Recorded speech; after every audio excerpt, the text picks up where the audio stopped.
창조적인 깨어짐이라는 제목으로 함께 은혜를 나누기로 해요. 신명기 8장 2절로 4절 말씀 함께 보겠습니다. 신명기 8장 2절로 4절 말씀. 네 하나님 여호와께서 이 40년 동안에 내게 광야길을 걷게 하신 것을 기억하라. 이는 너를 낮추시며 너를 시험하사 내 마음이 어떠한지 그 명령을 지키는지 지키지 않는지 알려 하십니다. 너를 낮추시며 너를 줄이게 하시며 너도 알지 못하며 내 조상들도 알지 못하던 만나를 내게 먹이신 것은 사람이 떡으로만 사는 것이 아니요 여호와의 입에서 나오는 모든 말씀으로 사는 줄을 내가 알게 하려 하심이라. 이 40년 동안에 내 의복이 헤어지지 아니하였고 내 발이 부르트지 아니하였느니라. 할렐루야. 창조적인 깨어짐, 나 하나 깨어짐으로 말미암아 전 세계가 들썩거리고 있어요. 여러분 하나가 깨어지면 여러분의 가정이 들썩거리고, 여러분 하나 깨어지면 여러분의 주변의 모든 사람들이 들썩거립니다. 예, 변화돼야 돼요. 로마서 12장 2절에 너희는 이 세대를 본받지 말고 오직 마음을 새롭게 함으로 변화를 받아 하나님의 선하시고 기뻐하시고 온전하신 뜻이 무엇인지 분별하도록 하라. 깨어진다는 말, 우리는 깨어져야 돼. 창조적인 깨어짐이라는 제목으로 은혜를 나누고 있는데, 깨어진다는 말은 맞거나 부딪혀서 여러 조각이 나므로 원래의 형체와 기능을 잃어버리게 되는 거. 이게 무슨 보리도 감자도 뭐 고구마도 뭐도 깨어져도 가루가 돼야 이게 뭔지 모르지, 어정쩡하게 깨지면 이게 문제가 되는 거예요. 완전히 박살나면 그게 뭐 형체를 몰라. 오늘 우리는 나란 존재를 완전히 박살을 내야 돼. 형체도 없게 만들어버려야 돼. 그리고 하나님이 나를 마음껏 다시 만들도록, 통의장이 되신 우리 주님이 나를 만들도록 해야 돼. 여러분, 깨어진 것은 그 어떤 물건이라도 자기 구실을 할 수 없어요. 이순이가 깨어지고 여러분이 깨지면 여러분 자체가 없어진다고. 그럼 하나님이 쓰기 좋은 작품으로 만드신다고. 깨어진 유리컵, 깨어진 그릇, 깨어진 안경, 깨어진 거울 등 깨어진 것은 더 이상 쓸 수 없는 처지가 되어 쓰레기통으로 버려지게 됩니다. 그래서 사람들은 깨어지기 쉬운 물건들의 깨어짐을 방지하기 위해서 유리 보존용 특수 포장을 하고 깨어짐 방지 전용 케이스에 보관하며 정성을 기울이죠. 한번 깨어진 물건은 돌이킬 수 없기 때문에. 그런데 사람은 그렇지가 않아요. 사람은 깨져야 돼요. 깨어지지 않으면 제대로 쓰임받을 수 없어요. 깨어지지 않으면 하나님이 다시 빚을 수도 없어요. 하나님을 믿는 순간 우리는 하나님의 손 안에 있습니다. 하나님은 우리를 멋지게 작품으로 빚기 위해서 부셔버립니다. 오늘 깨집시다. 부서집시다. 무너집시다. 박살납시다. 깨면 내 이론, 내 틀, 내 생각이 없어지기 때문에 그냥 푼수댕이가 되는 거예요. 그래서 항상 행복한 거예요. 진리랄지 진리가 너희를 자유롭게 하리라. 여러분, 깨어짐은 축복입니다. 하나님이 찾으시는 사람은 깨어진 심령을 가진 사람이에요. 시편 51편 17절에 하나님께서 구하시는 제사는 상한 심령이라. 하나님이여, 상하고 통해하는 마음을 주께서 멸시하지 아니하시리이다. 하나님은 깨어진 마음을 찾으십니다. 하나님은 깨어진 마음을 사랑하시고 깨어진 마음 위에 성령의 기름을 부어서 하나님의 뜻을 이루어 가십니다. 마태복음 5장 3절로 4절, 심령이 가난한 자는 복이 있나니 천국이 그들의 것이며 애통하는 자는 복이 있나니 그들이 위로를 받을 것이며. 할렐루야. 예, 하나님의 사람은 깨져야 돼요. 깨어지지 않으면 하나님이 쓰실 수 없어요. 그래서 하나님은 하나님이 쓰시고자 하는 사람을 부르셔서 먼저 깨뜨리십니다. 아브라함, 요셉, 모세, 다윗 등 하나님께 부름받은 사람들은 먼저 깨어짐의 과정을 지나야 했습니다. 성경 속의 위대한 인물들은 깨어지는 시간을 통해서 자신의 그릇을 깨뜨리고 하나님이 다시 빚어주신 그런 삶을 살아갔습니다. 여러분, 성경 속 위대한 인물들은 이렇게 깨어지는 시간을 통해서 자신의 그릇을 깨뜨리고 하나님이 다시 빚어주신 삶을 살았습니다. 깨지고 부서진 후에 새로운 삶을 허락하시는 것은 하나님만의 독특한 방법입니다. 그것은 깨어짐을 통과해야만 새로운 피조물로 빚어줄 수 있기 때문이에요. 예수 그리스도께서 십자가에 달려 돌아가셔야만 부활의 영광이 있듯이 우리 모두는 깨어짐의 과정을 지나야만 온전히 새로운 피조물로 재창조될 수가 있는 것입니다. 오늘 우리는 깨어짐이 하나님의 방법이라는 사실을 알고 창조적인 깨어짐을 이루어야 됩니다. 그리고 하나님께 쓰임받기 원한다면 우리는 특별히 세 가지를 깨뜨려야 돼. 먼저, 자기 중심성. 자기 중심적인 그런 사람들은 하나님께 쓰임받지 못합니다. 이런 사람은요, 어떤 누구도 배려하지 못하고 오직 자기 자신만을 생각하죠. 하나님의 뜻과 하나님의 나라를 생각하기는커녕 언제나 자기 감정, 자기 편의, 자기 유익만을 구합니다. 자기 중심적인 사람은 세상이 언제나 자기를 중심으로 돌아가야 직성이 풀리죠. 이런 사람은요, 하나님의 왕국을 건설하는데 관심 없어요. 오직 자기 자신의 이름을 높이는데, 자기 왕국을 세우는 데만 관심을 집중합니다. 그러므로 자기 중심적인 사람들은 결코 하나님께 쓰임받지 못합니다. 우물 안의 개구리처럼 자신만의 세계에 갇혀서 진리를 깨닫지 못하고 자기 생각만 하는 그런 사람은 하나님의 일꾼이 될 수가 없습니다. 자기 중심적인 사람, 특성, 특징 네 가지. 첫 번째는 자신의 세계 안에 우물 안의 개구리처럼 갇혀 살고 있다는 거죠. 자기 중심적인 사람은 이렇게 자기의 세계를 깨뜨려야 될 그런 과제를 안고 있습니다. 오늘 여러분, 자기 중심적이라면 자기만의 세계를 깨뜨리세요. 예, 그 다음에 화제의 중심이 항상 자기 자신이라는 거지. 그래서 어떤 이야기를 꺼내도 자기의 이야기로 다 마무리되는 사람, 이런 사람들 많습니다. 또 타인의 이야기는 들을 생각도 없어. 자기 중심적인 사람은 이렇게 경청할 수 있는 그런 그릇이 되지를 못하는 거지. 네 번째, 타인이 어떤 이야기를 하더라도 다 이제 자신의 이야기로 넘어가. 그 다음에 자기 이론이 강한 사람들은 하나님의 역사를 경험할 수가 없습니다. 하나님은 물과 같이, 불과 같이, 지진으로, 또 여러분 바람과 같이 세미한 음성으로, 당나귀 입술을 통해서도 이렇게 여러 가지 다양한 방법으로 말씀을 하시죠. 인간의 지식과 상식과 논리를 초월해서 말씀하십니다. 그런데 자기 이론이 강한 사람은요, 자기 생각에 완전히 갇혀버리기 때문에 이것만 하나님의 음성이 이거는 아닐 거야 라고 제안해버리죠. 그들의 딱딱한 생각은 언제나 성령의 일을 쉽사리 판단하고 제지하며 마음의 빗장을 스스로 걸어서 여러분 잠그게 만듭니다. 그러므로 우리는 하나님을 경험하고 만나기 전에 먼저 자기 이론을 깨뜨려 부셔야 돼. 자기가 알고 있는 경험한 것, 이것이 얼마나 부분적인 것이고 불완전한 것인지 인정하고 광대하신 하나님 앞에 빈 마음으로 나가야 됩니다. 고린도서 10장 4절로 6절까지 보니까 우리의 싸우는 무기는 육신에 속한 것이 아니요 오직 어떤 견고한 진도 무너뜨리는 하나님의 능력이라.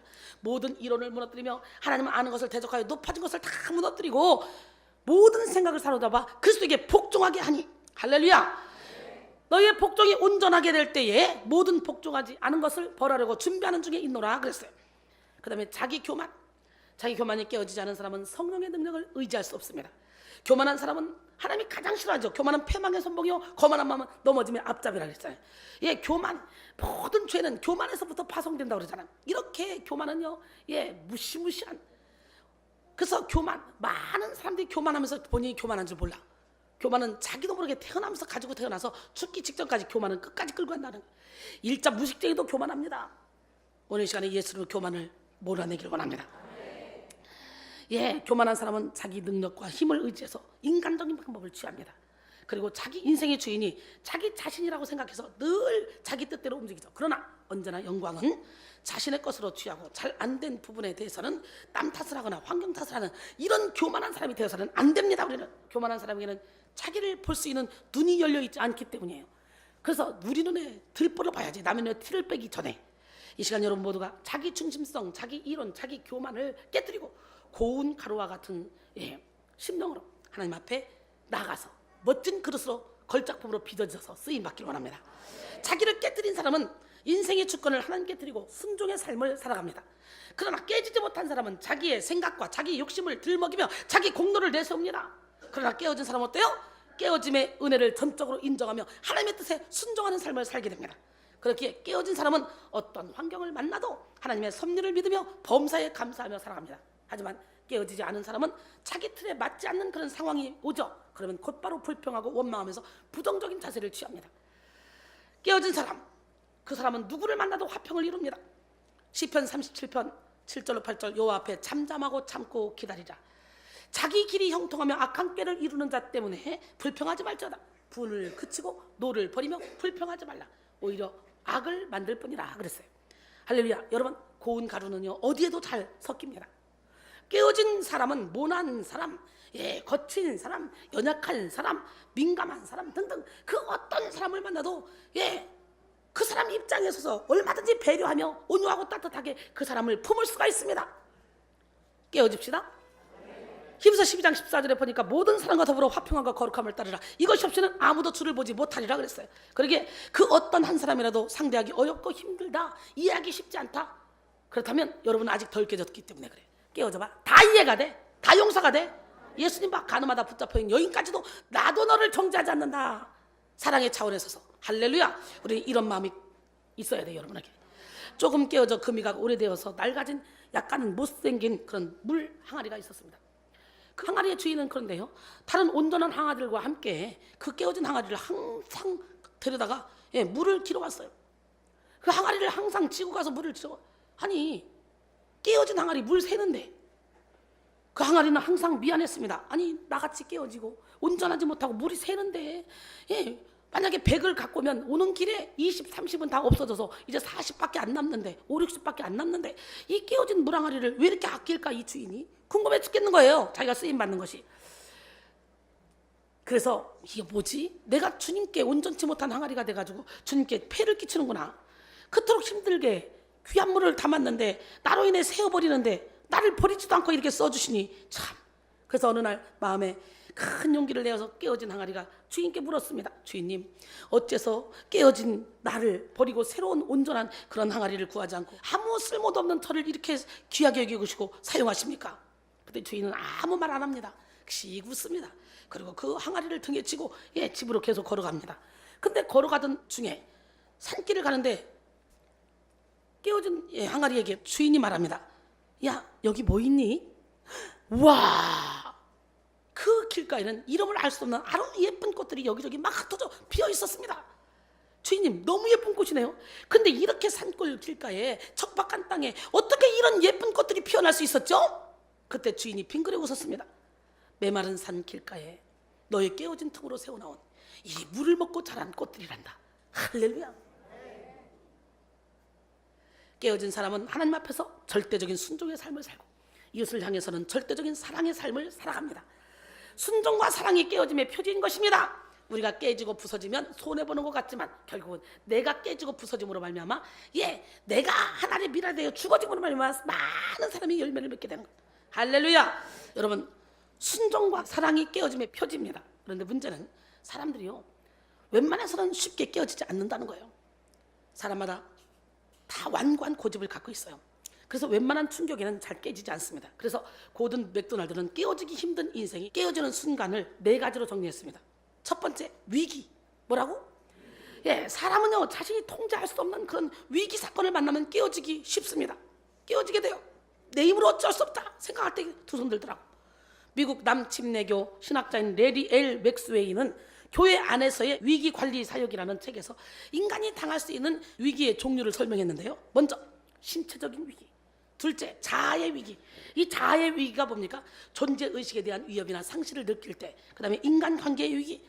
네 번째는 환경적인 위기.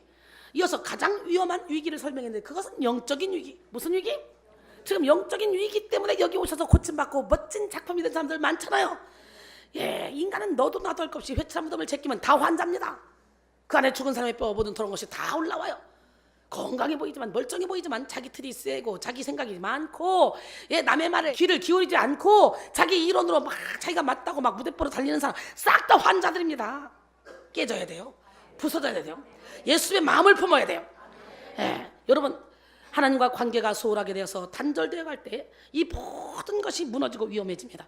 영적인 위기는 근본적이고 원초적인 위기로서 가장 시급하게 느껴야 될 위기 상황이죠. 이런 위기 사건은 대부분 불가항력적이며 깊은 상처를 남게 됩니다.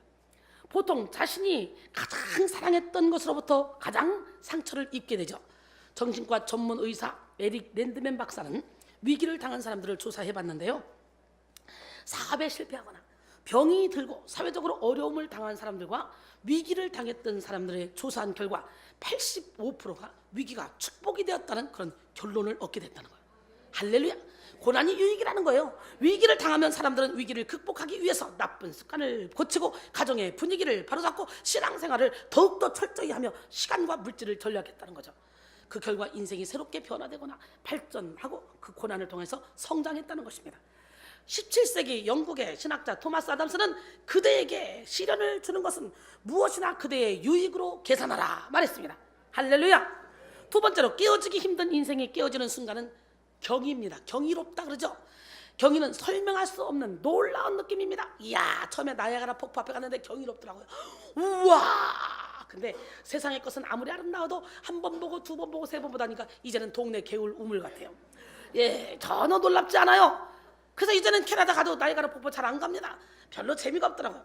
갓 태어난 아기를 팔에 안았을 때, 위대한 자연 경관을 목격할 때, 말로 형용할 수 없는 자연의 신비를 체험할 때 인간은 경이로움을 느끼게 되죠. 특별히 하나님의 임재를 체험할 때 인간은 일상을 뛰어넘어 영혼의 창이 열리는 순간을 경험하게 됩니다. 나는 오늘 시간에 여러분의 영혼의 창이 활짝 열리기를 원합니다. 특히나 하나님의 기가 막힌 섭리를 발견했을 때 우리는 이런 경이로움을 느끼고 살아가신 하나님에 대한 신뢰가 두터워지면서 그동안 가지고 있었던 얄팍한 우리의 믿음이 깨지는 경험을 합니다. 로마서 11장 33절, 깊도다 하나님의 지혜와 지식의 풍성하며 그의 판단은 헤아리지 못할 것이며 그의 길은 찾지 못할 것이로다 그랬어요. 하나님은 경이로운 역사를 일으키셔서 인간의 한계를 뛰어넘을 수 있도록 도우십니다. 세 번째로 깨어지기 힘든 인생이 깨어지는 순간은 노화입니다. 사람이 늙는 것을 느끼는 것은 결코 피할 수 없는 과정입니다. 아무리 강하고 아무리 센 사람도 늙어서 힘이 없어져, 육체적인 힘이 빠져, 그러면요 손들게 돼 있습니다.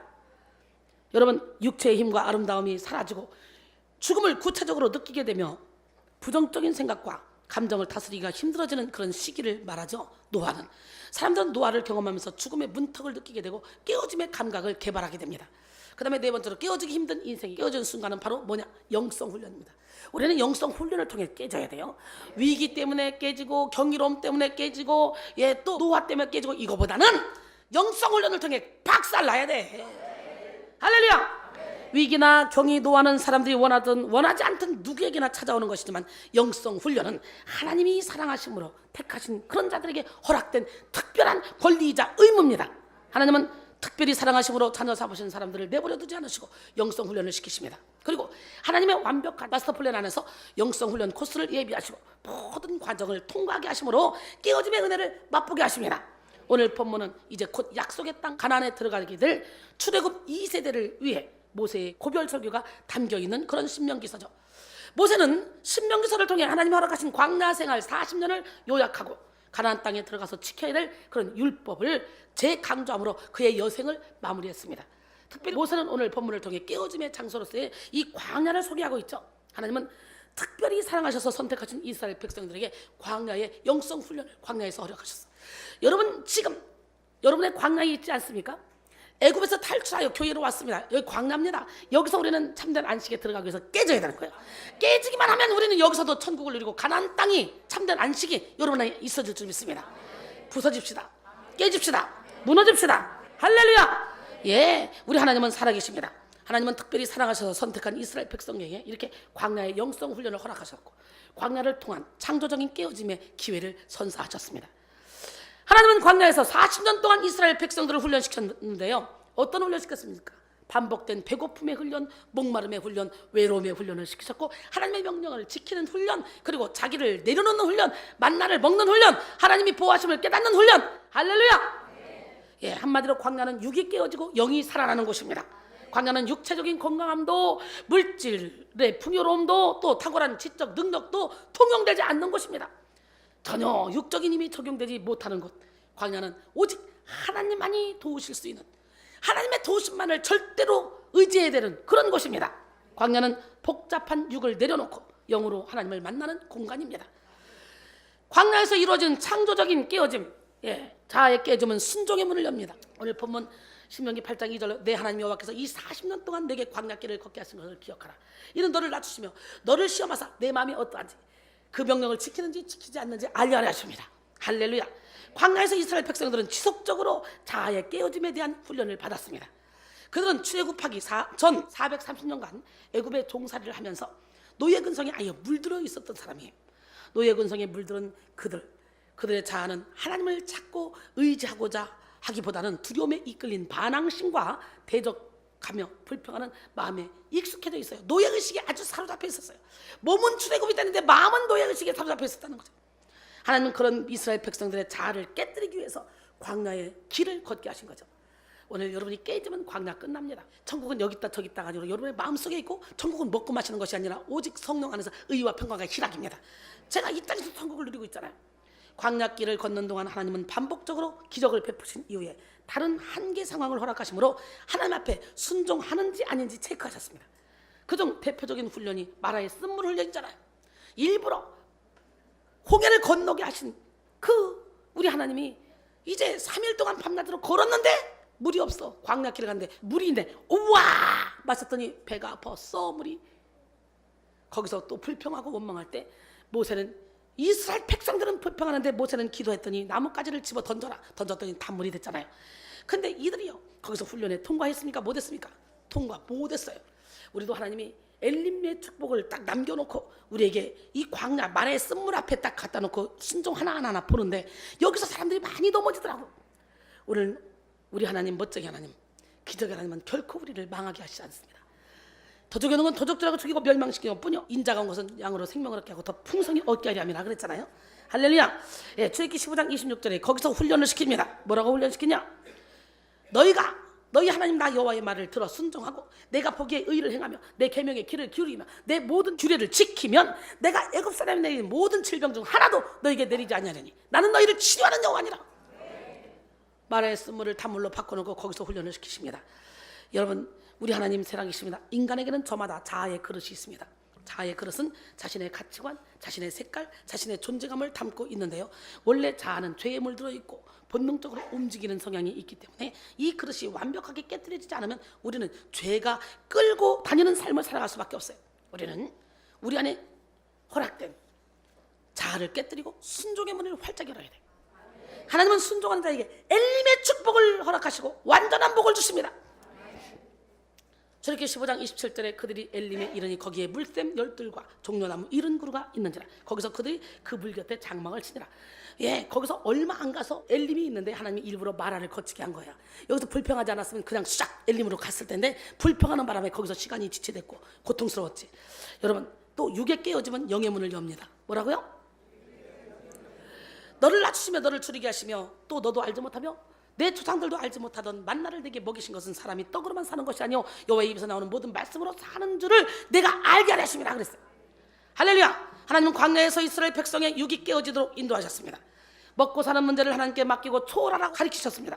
하나님은 이제 하나님의 자녀가 먹고 사는 문제를 책임지시기 때문에 하나님의 자녀는 마땅히 먹고 사는 일에 염려하거나 묶여서는 안 된다고 말씀하고 계시는 거예요. 육을 깨뜨리고 영을 구하라고 말씀하셔요. 마태복음 6장 31절로 33절. 그러므로 염려에 이르기를 무엇을 먹을까 무엇을 마실까 무엇을 입을까 하지 말라. 이는 다 이방인들이 구하는 것이라. 너희 하늘 아버지께서 이 모든 것이 너희에게 있어야 할 줄 아시라니라. 그런데 너희는 먼저 그의 나라와 그의 의를 구하라. 그러면 이 모든 것을 너희에게 더하시리라. 할렐루야. 예, 하나님은 먹을 것을 구할 수 없는 광야에서 이스라엘 백성들에게 만나와 메추라기를 보내주시면서 모든 것이 하나님의 손에 있음을 보게 하셨습니다. 이스라엘 백성들은 하나님의 약속대로 저녁에는 메추라기로 아침에는 만나로 40년간 그들의 일용할 양식을 취하게 되었는데요, 이렇게 이스라엘 백성들은 하늘에서 비같이 내리는 양식을 먹으며 모든 것이 하나님의 손에 있음을 배우게 됐습니다. 하나님은 인간의 생사화복을 주장하시는 분이요, 무에서 유를 창조하시는 분입니다. 그러므로 성도는 마땅히 먹고 사는 문제에 전전긍긍하며 먹고 살기 위해 인생을 살아서는 안 됩니다. 성도는 모든 염려를 하나님께 맡기고 하나님의 나라를 위해서 하나님의 뜻을 이루는 삶을 살아갑니다. 육을 깨뜨리고 영을 구해야 됩니다. 육에 갇혀 있으면 영의 세계를 볼 수 없습니다. 이 시간 여러분 모두가 육의 모든 일을 하나님께 맡기고 영의 은혜를 구하며 영의 능력으로 살아가길 바랍니다. 세 번째, 한계에 깨어지면 보호의 문을 엽니다. 할렐루야. 이스라엘의 아버지들은요, 가정교육에 매우 엄격하대요. 아들이 곁길로 가면요, 꾸중하고 무서운 체벌을 가하는데, 그러면 아들은 분명히 저 사람은 내 아버지가 아니야 라고 의심한다 그래요. 그때 어머니는 아들의 어깨를 두드리며, 아들아, 내가 잘못할 때마다 아버지의 마음은 얼마나 아픈 줄 아니? 너를 때릴 때마다 아버지 가슴에서 뜨거운 눈물을 흘린단다, 이렇게 말해준다 그래요. 이스라엘이 하나님께 깨뜨리는 훈련을 받았지만 우리가 느낀 아픔보다 하나님 우리를 보시며 느끼는 아픔이 더 큽니다. 제가 훈련을 시키다 보면 강한 사람은 강하게 깨뜨립니다. 그렇지 않으면 안 깨지니까. 그리고는 저는 제가 더 마음이 아파요. 얼마나 힘들까. 내가 너무 모질게 말했다. 근데 쟤는 저렇게 강하기 때문에 저렇게 안 하면 깨지지 않아. 그래서 내가 더 아프고 내가 눈물 나요. 근데 그 사람이 깨져서 이쁜 모습 보면 거기서 또 감격해서 눈물이 나와요. 이러면서 가르쳐요. 그러니까 사람마다 훈련시키는 방법이 다 다르니까 어떻게 나는 이렇게 강하게 하고 왜 이 사람은 이렇게 부드럽게 하십니까? 예, 떠들 필요 없어요. 사람마다 그 기질에 따라서 훈련시키는 방법이 다 다릅니다. 우리 하나님은 누구 하나님? 할렐루야. 예, 하나님은 살아계십니다. 40년이라는 시간은 한 세대가 오고 가는 그런 시간이죠. 지금도 40년 후에 우리 보자고 새로 온 사람들이 있고 간 사람들도 많을 거야. 인간의 한계가 담겨있는 시간. 그래서 하나님은 모세를 깨뜨리시기 위해서 40년 미디안 광야에서 인내하게 하셨고, 이스라엘 백성들의 한계를 깨뜨리기 위해서 40년 동안 광야 생활을 하도록 하셨습니다. 이스라엘 백성들은 이 40년 동안 광야 생활함으로 한계를 깨뜨렸습니다. 자기 힘으로 지키려 해도 지킬 수 없었던 모든 것이 다 하나님의 손에 의해 보호받았음을 알게 됐습니다. 하나님은 40년 동안 이스라엘 백성의 의복이 헤어지지 않도록, 발이 부러뜨리지 않도록 보호해 주신 줄 믿습니다. 사랑하는 성도 여러분, 오늘 하나님이 사랑하는 자에게 허락하신 광야에서 창조적인 깨어짐을 이룹시다. 자기 깨어짐은 신앙의 출발입니다. 하나님이 허락하신 은혜의 광야에서 자아를 깨뜨리고 육을 깨뜨리고 한계를 깨뜨립시다. 이를 통해 순종의 문을 열고, 무슨 문? 영의 문을 열고 보호의 문을 엽시다. 우리는 날마다 깨어져야 돼요. 예, 깨어지되 창조적인 깨어짐을 이루어야 됩니다. 창조적인 깨어짐은 고정관념을 깨뜨리고 영의 생각을 하는 것이며, 불신을 깨뜨리고 믿음을 갖는 것이며, 절망을 깨뜨리고 소망을 갖는 것입니다. 하나님은 깨어짐을 통해 역사하십니다. 할렐루야. 옆 사람 아주 깨어집시다. 부서집시다. 무너집시다. 예, 여러분, 예수님은 우리를 깨뜨리실 때 우리가 완전히 깨져서 예수 그리스도로만 살 때까지 깨뜨리십니다. 갈라디아서 2장 20절에 내가 그리스도와 함께 십자가에 못 박혔나니 그런즉 이제는 내가 사는 것이 아니요 오직 내 안에 그리스도에서 사시는 것이다. 이제 내가 육체 가운데 사는 것은 나를 사랑하사 나를 위하여 자기 자신을 버리신 하나님의 아들을 믿는 믿음 안에서 사시는 것이다. 예, 사도 바울도 믿는 자를 잡으려고 담에색 도상으로 가다가 그냥 빛으로 오신 주님을 만나고 팍싹 깨졌잖아요. 결론적으로 하나님께 쓰임 받기 위해, 하나님의 뜻을 이루기 위해 우리는 먼저 깨져야 됩니다. 부서져야 됩니다. 한계 투성이인 육에서 벗어나 영의 능력으로 살며 영으로 승리하기 위해 우리는 깨져야 됩니다. 자기 중심을 깨뜨리고 자기 이론을 깨뜨리며 자기 교만을 깨뜨립시다. 자아를 깨뜨리고 육을 깨뜨리며 한계를 깨뜨립시다. 이 시간 여러분 모두가 창조적인 깨어짐을 이루어서 광대하고 완전하신 하나님의 은혜 안에 승리하며 주님의 뜻을 이루기를 주님의 이름으로 축원합니다. 아멘. 부서져야 하리, 부서져야 하리, 무너져야 하리, 무너져야 하리, 깨져야 하리, 더 많이 깨져야 하리, 씻겨야 하리, 깨끗이 씻겨야 하리, 다 버리고 다 고치고 겸손히 낮아져도 주 앞에서 정결 타고 자랑치 못할 거예요.